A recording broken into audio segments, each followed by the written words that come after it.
जग्या सौप्रथम विभाग ए है। पहलो प्रश्न है कैल्शियम हाइड्रोक्साइड ने खाली जग्या पण कहे छे। तो कैल्शियम हाइड्रोक्साइड एनु अणुसूत्र थाय CaOH ट्वाइस, एनु अणुसूत्र थयुं। एने शुं कहेवाय छे? तो बीजुं एनु नाम छे फोड़ेलो चूनो। तो कैल्शियम हाइड्रोक्साइड ने फोड़ेलो चूनो पण कहेवाय छे, फोड़ेलो चूनो। क्लियर? चलो बीजो प्रश्न, पीएच में पी जर्मन शब्द पोंटेजनो अर्थ शुं थाय? तो पोंटेजनो अर्थ थाय शक्ति।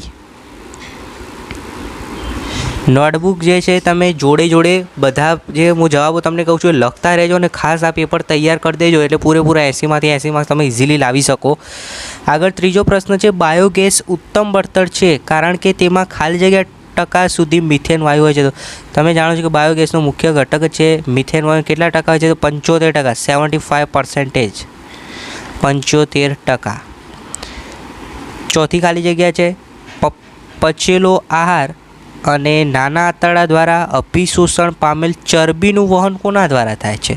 तो जे चरबी होय छे एनुं वहन आंतर रसांकुरो द्वारा थतुं होय छे। तो तमारे रीते जवाब लखवानो रसांकुरो द्वारा थाय छे, रसांकुरो। बराबर। चलो नेक्स्ट है विद्यार्थी मित्रों खरा खोटा। तो अहींया 3 खरा खोटा है, आपणे ए पण जोई लईए। पहेलुं विधान छे क्षारने लीधे तांबा पर लाल रंगनुं स्तर जामे। तो याद रखो क्षारना लीधे तांबा पर जे छे लाल रंगनुं नहीं परंतु लीलाश पड़तुं जे छे स्तर जामतुं होय छे। એટલે આ વિધાન કેવું છે?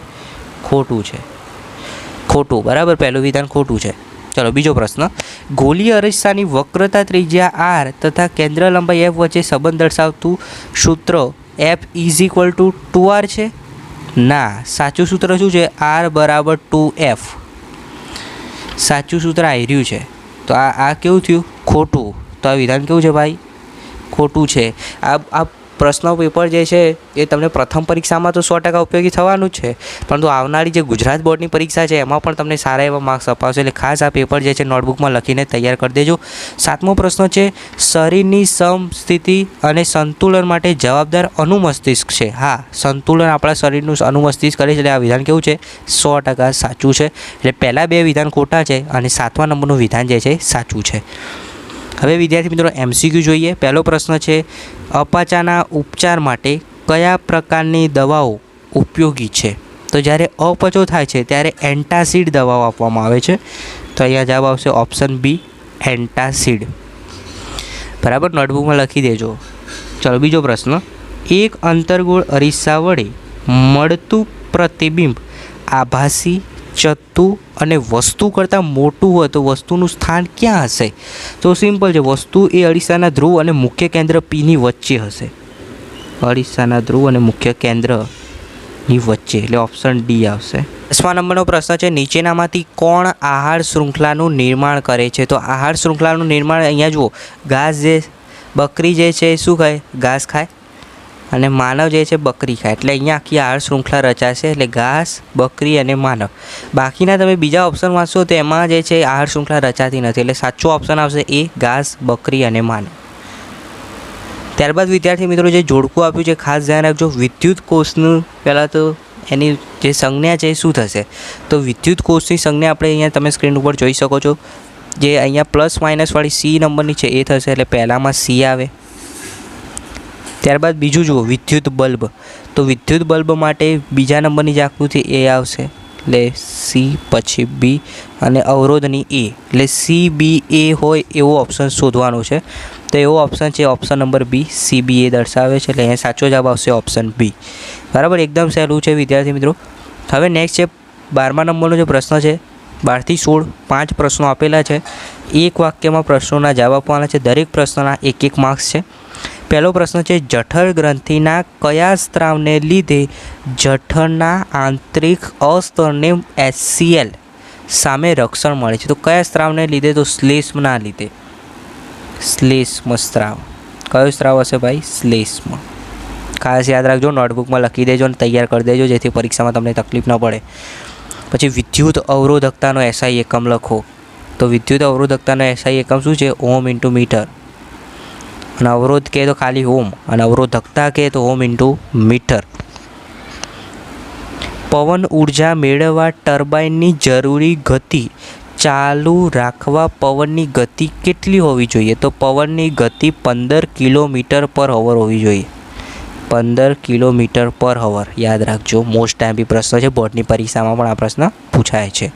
CNSનું પૂરું નામ જણાવવાનું છે. CNSનું પૂરું નામ થશે સેન્ટ્રલ નર્વસ સિસ્ટમ, અથવા તો તમે ગુજરાતીમાં મધ્યસ્થ ચેતાતંત્ર પણ લખી શકો છો.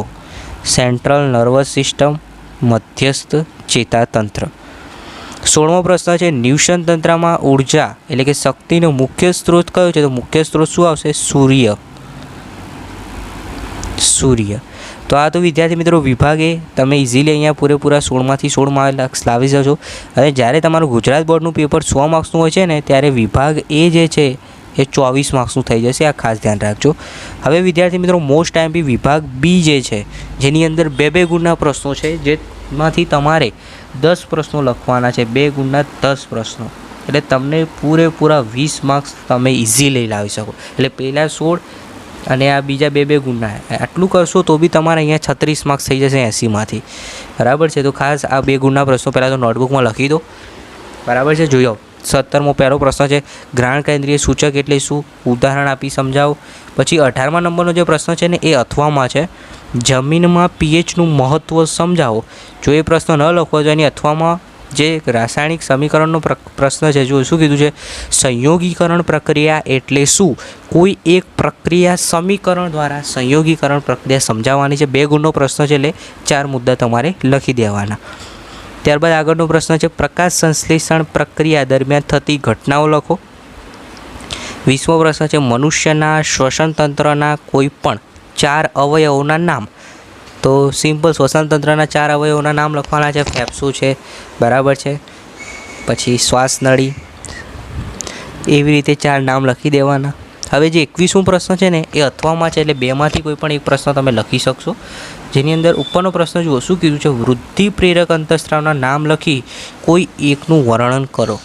તો ગ્રોથ હોર્મોન્સ GH એ વૃદ્ધિ પ્રેરક અંતઃસ્ત્રાવ છે, જે હાઇટનું વધારો કરે છે. તમે એ રીતે પણ લખી શકો છો.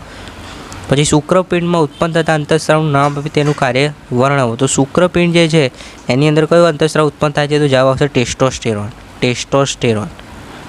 અને જો તમને અનપિંડ કહે તો ઇન્સ્ટ્રોજન અને પ્રોજેસ્ટેરોન. આ 2 અંતઃસ્ત્રાવના નામ ખાસ યાદ રાખજો. હવે વિદ્યાર્થી મિત્રો આગળ 22મો પ્રશ્ન છે, અંતર્ગોળ અરીસાની સામે વસ્તુ કેન્દ્ર Cથી થોડે દૂર મૂકતા રચાતા પ્રતિબિંબ સ્થાન, પ્રતિબિંબનું માપ તથા પ્રતિબિંબનો પ્રકારની આકૃતિ તમારે અહીંયા દોરવાની છે. જો એ પ્રશ્ન ન લખો તો એની અથવા બીજો પ્રશ્ન છે, મોટવણી એટલે શું? મોટવણીનું સૂત્ર લખવાનું છે. ત્યારબાદ 2 ગુણનો પ્રશ્ન છે, વિદ્યુત કોષ, વિદ્યુત બલ્બ, એમીટર અને પ્લગ કળની મદદથી બનાવેલા વિદ્યુત પરિપથની આકૃતિ દોરવાની છે. અને મોસ્ટ ટાઈમ પ્રશ્ન તમને બોર્ડની પરીક્ષામાં પણ આ પ્રશ્ન 100% જોવા મળશે. એટલે આ પ્રશ્ન 100% આંખ બંધ કરીને તૈયાર કરી દેજો, કારણ કે 1 વર્ષ સુધી તમને આ ખૂબ ઉપયોગી થશે. આ પ્રશ્ન યાદ જ રાખવાનો છે. અવરોધના શ્રેણી જોડાણના ગેરફાયદા જણાવો. મોસ્ટ ટાઈમ પ્રશ્ન છે. ત્યારબાદ વિદ્યુત બલ્બના ફિલામેન્ટ બનાવવા માટે લગભગ માત્ર ટંગસ્ટનનો જ ઉપયોગ કેમ થાય છે?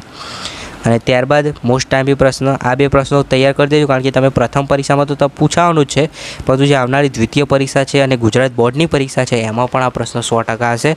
ઓઝોનનું નિર્માણ જણાવી તેનું અગત્ય લખો. અને બીજો પ્રશ્ન છે એ 100% હશે, જૈવ વિઘટનીય કચરો અને જૈવ અવિઘટનીય કચરાના 2 મુદ્દા તફાવતના અહીંયા લખવાના છે. તો આ 2 ગુણના પ્રશ્નો નોટબુકમાં લખીને ખાસ તૈયાર કરી દેજો. સોલ્યુશનની PDF જોતી હોય તો એની લિંક નીચે ડિસ્ક્રિપ્શનમાં આપું છું, પણ પહેલાં પ્રશ્ન સમજી લો, નોટબુકમાં લખી લો અને ખાસ તૈયાર કરવાના છે, કારણ કે 100% આપણને પૂરેપૂરા માર્ક્સ અપાવશે.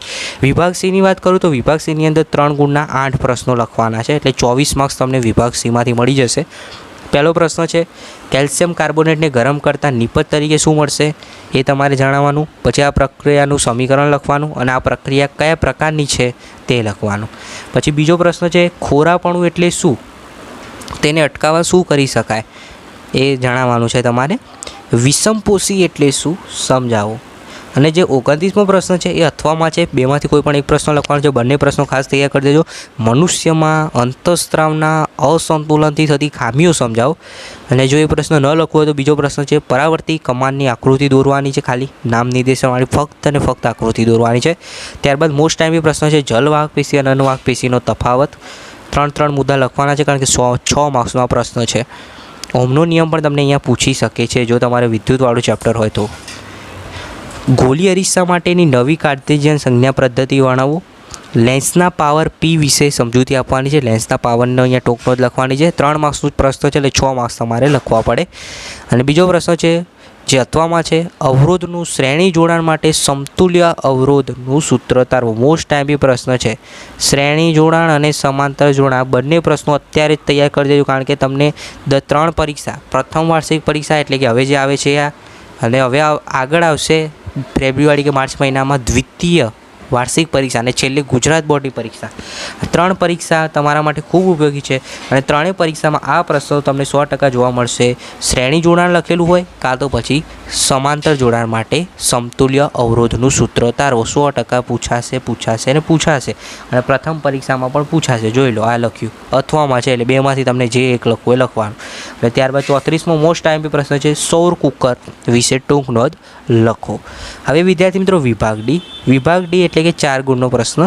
4 ગુણના અહીંયા તમને 5 પ્રશ્નો લખવાના કીધેલા છે એટલે ટોટલ 20 માર્ક્સ તમને અપાવશે. બરાબર, વિભાગ ડીથી તમને 20 માર્ક્સ મળશે જો તમે વિભાગ એ કર્યો, પછી વિભાગ બી અને પછી વિભાગ ડી કરો અને છેલ્લે વિભાગ સી કરો. બરાબર છે, વિભાગ ડી પહેલાં કરજો. મોસ્ટ ટાઈમ આટલા પ્રશ્નો છે. બરાબર, 5 પ્રશ્નો તૈયાર કરી દો એટલે ફટાફટ તમને પૂરેપૂરા માર્ક્સ મળી જાય. આ જ પ્રશ્નો તૈયાર કરી દેજો ખાસ. નીચેના પ્રશ્નોના જવાબ આપો. પહેલો પ્રશ્ન છે, રાસાયણિક પ્રક્રિયા દરમિયાન નિપજનું નિર્માણ કેવી રીતે થાય છે? બીજો પ્રશ્ન છે, કુદરતી વાયુનું દહન એ કયા પ્રકારની રાસાયણિક પ્રક્રિયા છે? બરાબર છે, તેનું સમીકરણ એક દર્શાવી દેવાનું. ત્યારબાદ મોસ્ટ ટાઈમ પ્રશ્ન છે, બ્લીચિંગ પાવડરની બનાવટ, એના ઉપયોગો લખો. અને એ ન લખવો હોય તો એની અથવામાં છે ધોવાના સોડાની બનાવટ તથા ઉપયોગો. હવે વિદ્યાર્થી મિત્રો આગળ જે પ્રશ્ન છે બાયોલોજીનો પ્રશ્ન છે, જીવ વિજ્ઞાનમાંથી પૂછાયેલો છે. મનુષ્યના હૃદયની અંતસ્થ રચના દર્શાવતી નામ નિર્દેશનવાળી આકૃતિ દોરી એનું વર્ણન કરવાનું છે. જો એ ન લખવું હોય તો ઉત્સર્જન તંત્રની આકૃતિ દોરી એનું વર્ણન કરો. એટલે આ 2 પ્રશ્નો મોસ્ટ ટાઈમ છે જે તમને 100% આવનારી પરીક્ષામાં જોવા મળશે અને તૈયાર કરવાના જ છે તમારે. હવે નીચેના પ્રશ્નોના જવાબ આપવાના છે. 4 માર્ક્સનો પ્રશ્ન છે, એના 2 ભાગ પાડી દીધા છે, એ અને બી, એટલે બંને પ્રશ્નોના 2 માર્ક્સ થશે. પહેલો પ્રશ્ન છે, વાહનોના સાઇડ ગ્લાસમાં બહિર્ગોળ અરીસો વપરાય છે એનું વૈજ્ઞાનિક કારણ આપો. અને બીજો પ્રશ્ન છે, અંતર્ગોળ અરીસાના ઉપયોગો લખો. ત્યારબાદ છેલ્લો 4 માર્ક્સનો પ્રશ્ન છે જેની અંદર 2 પ્રશ્નો છે એટલે 2 માર્ક્સના થઈ જશે. બરાબર, 2 માર્ક્સના 2 પ્રશ્નો છે.